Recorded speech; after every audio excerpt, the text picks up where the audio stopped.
মরণাপন্ন শিশুর ব্যাধি মুক্তি।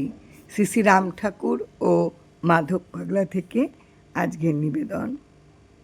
রথযাত্রার দিন গোবিন্দর পূজার এবং ভোগের বিশেষ ব্যবস্থা হয়। মাধব পাগলা ভাবস্থ হইয়া পূজা করিতেছেন এবং পূজা প্রায় শেষ হইয়া আসিতেছে। মাধব পাগলার পূজার বিশেষ নিয়ম ছিল যে তার পূজার সময় সাধুমা ছাড়া আর কেহ মন্দিরে প্রবেশ করিতে পারিবে না। উপরোক্ত পূজার দিন এক মারোয়ারি মহিলা গোবিন্দের জন্য কিছু ফল মিষ্টি হাতে লইয়া মন্দিরে প্রবেশ করিল এবং বিশেষ কাকুতি মিনতি করিয়া মাধব পাগলাকে বলিতে লাগিল, বাবা, আমার বাচ্চাটি বোধ হয় আর বাঁচবে না। আজ 3 মাস যাবৎ অসুখে ভুগছে। ডাক্তার কবিরাজ দ্বারা অনেক চিকিৎসা করানো হয়েছে, কিন্তু কোনো ফল হয় না। আমি সাধুমাকে বলায় তিনি বললেন, মাধব পাগলা দয়া করলে তোমার বাচ্চা বাঁচবে। তুমি দয়া করো, তুমি দয়া করো।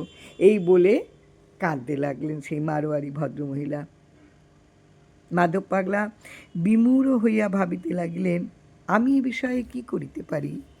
একমাত্র আমার মাধব দয়া করলে ইহা সম্ভব হইবে, তবে তাকে বলা যেতে পারে। তিনি স্ত্রীলোকটির আকুলি বিকুলি দেখিয়া অত্যন্ত কাতর হইয়া গোবিন্দজির দিকে তাকাইয়া বলিতে লাগলেন, মাধব, কি হবে বলো? গোবিন্দ বললেন, আমার চরণ তুলসী এবং চরণামৃত দে, তবে রুগী ভালো হবে। মাধব পাগলা গোবিন্দের কথা অনুযায়ী চরণ তুলসী ও চরণামৃত দিয়া বলিলেন, যাও, তোমার বাচ্চাকে চরণ তুলসী ও চরণামৃত খাইয়ে দাও, বাচ্চা ভালো হয়ে যাবে।